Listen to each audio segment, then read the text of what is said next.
Hello everyone, this is Saki Nikaido, Stuff of Funny Lens Anime 2023 here.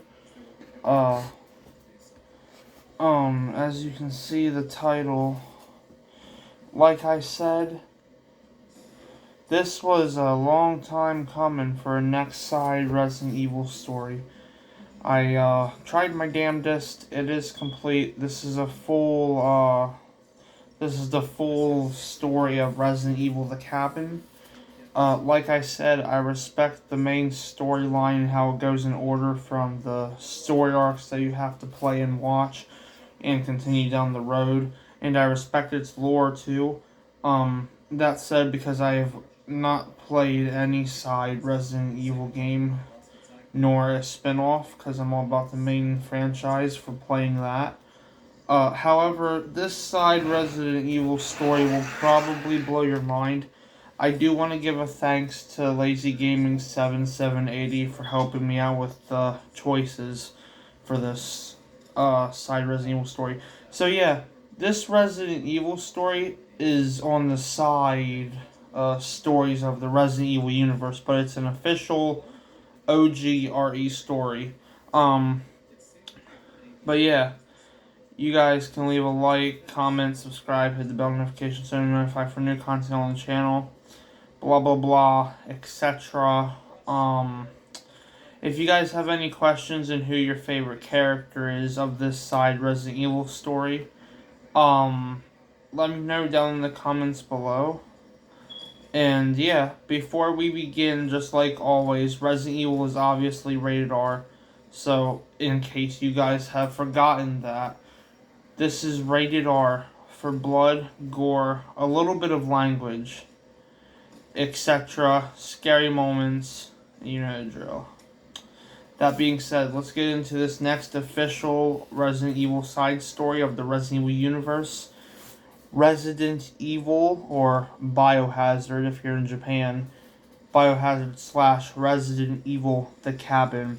Chapter 1, Predicament and Fear. Huh? Why am I in a forest? Wait. I see. It's Tawami Forest. It's quiet. Huh. I should get to that cabin, said Andy as he saw a twig monster shaped like a human. This monster and many more like it from around this. This monster is called the Twigs. But as Andy stood up and ran to the cabin, he screamed in terror. Andy is age 13 and has black hair, gray eyes, white skin, and a college ID. And is wearing a yellow shirt, blue pants, and brown boots. But as one of the survivors pulled Andy in, they closed the door and barricaded it. You're a kid. A teenager, I mean. All of us have already introduced ourselves. Already. That's okay. But that's Ronald, and that's Jay, and I'm Lee. So, who are you? Asked Lee as he looked around the main lobby room of the cabin. Lee is age 19 and has blonde hair, blue eyes, white skin, and wears a black shirt, orange pants, and tan shoes. But as Andy said his name, Jay walked over to a door and tried to open it, but no luck. But as Ronald found a chest by the cabinet next to the firewood, dun, dun, dun, dun. Everyone gathered around the chest and argued if they should open it. We should not open it. What if it's useless? We should explain the monsters outside if we can, said Ronald with anger and a feeling of fear, as nobody was agreeing with Ronald. Ronald is age 14 and has orange hair and brown eyes, white skin, and is wearing black glasses, a tan shirt, a black jacket, black pants, and brown shoes. But as Lee opened the chest, there was a knife, a pistol, and a revolver inside the chest. But as Ronald saw Jay acting weird, he grabbed the revolver as Lee grabbed the knife, and as Andy grabbed the pistol. They saw Jay turn into a Twigs, the Twig monsters. And as Andy shot the pistol until the gun was empty, the mutated Jay broke in half and died. But as they were safe for now, Lee found a note of the R33 or the R33 virus and showed it to Andy and Ronald. Holy shit. You need to read this. It explains those crazy twig-like monsters from something called the R33 virus, said Lee, as they all felt a little bit terrified. And that's the end of chapter 1. Okay, chapter 2. Ronald, Lee, and Andy read about the R33 virus. So this explains the humanoid wood monsters called the Twigs. But wait, a man named Amons is the reason this is happening, but the organization called the Elite 33 made the virus, the R33 virus, to make these monsters and more, said Andy as he reloaded his empty pistol. He saw Ronald unlock the basement door as all three of them went down to the basement. The door closed and locked. And locked itself. They could not go back up into the main room of the cabin. As Ronald went to pull a switch thinking it would do something, but a lot of vines went after them, but they found a room and successfully didn't die or lose their weapons. But when Lee closed the door, he saw Andy punching Ronald to the ground.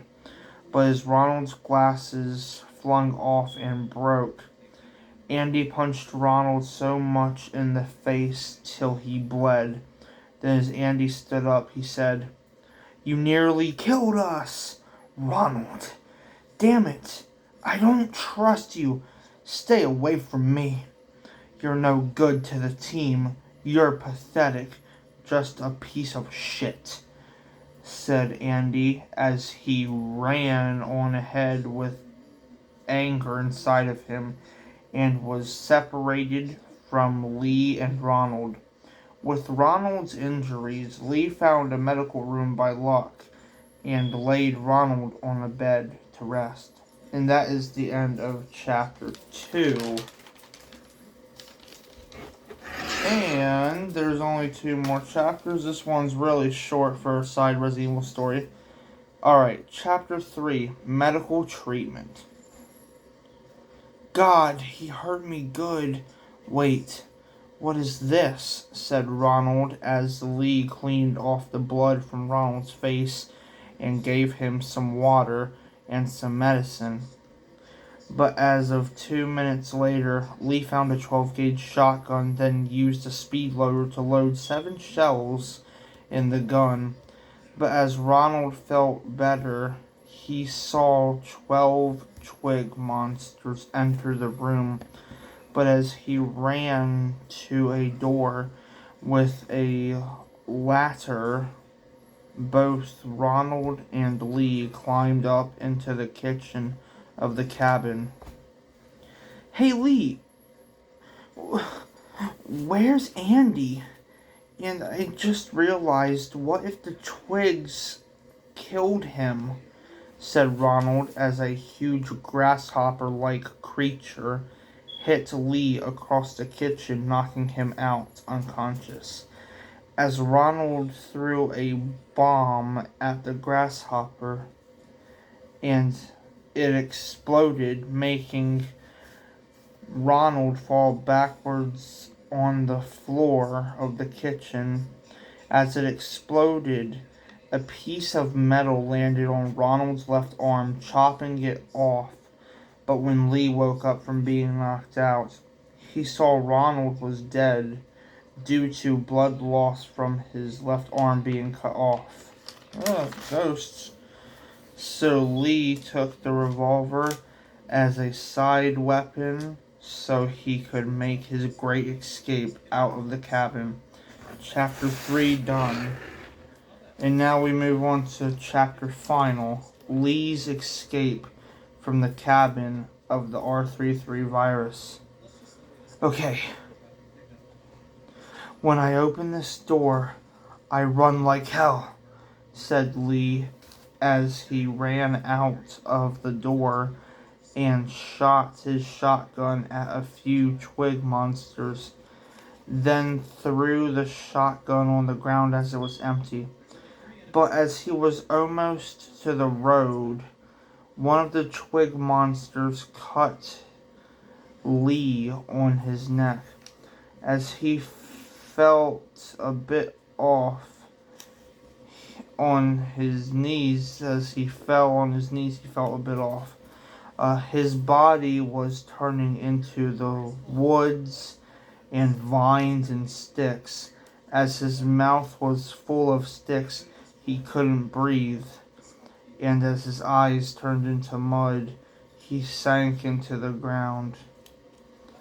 But in the end, nobody could survive the woods infested by the R33 virus. And as for Andy, well, he fell off of a ladder and broke his neck in the cabin basement. Nobody was left due to the whereabouts. Everybody thought these people were missing. It's more like they died due to a sick experiment in that forest. Nobody was left. That is Biohazard / Resident Evil The Cabin, a official side Resident Evil story done. Rated R, and obviously chapter final done as well. I know this one was a bit short, but due to characters, because as I was writing it took me a long time to finish this. But yeah, that's an official side Resident Evil story, now part of the entire Resident Evil universe. I hope you guys enjoyed that one, but let me know down in the comments below. Who was your favorite character, depending on their actions and decision making?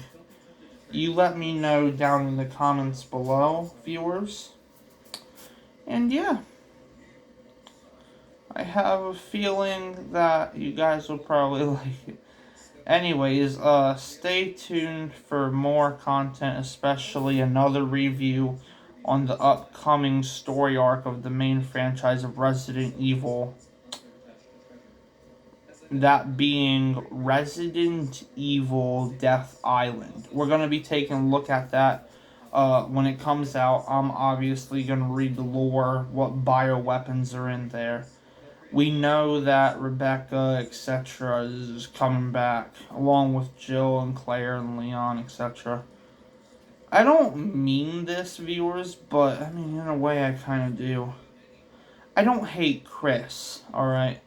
I think it's time, his time is up. I don't really want him in Resident Evil anymore.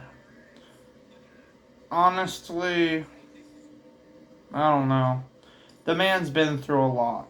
But, I mean, yet again, in Death Island, Chris is still in the BSA. That only means a few things, alright?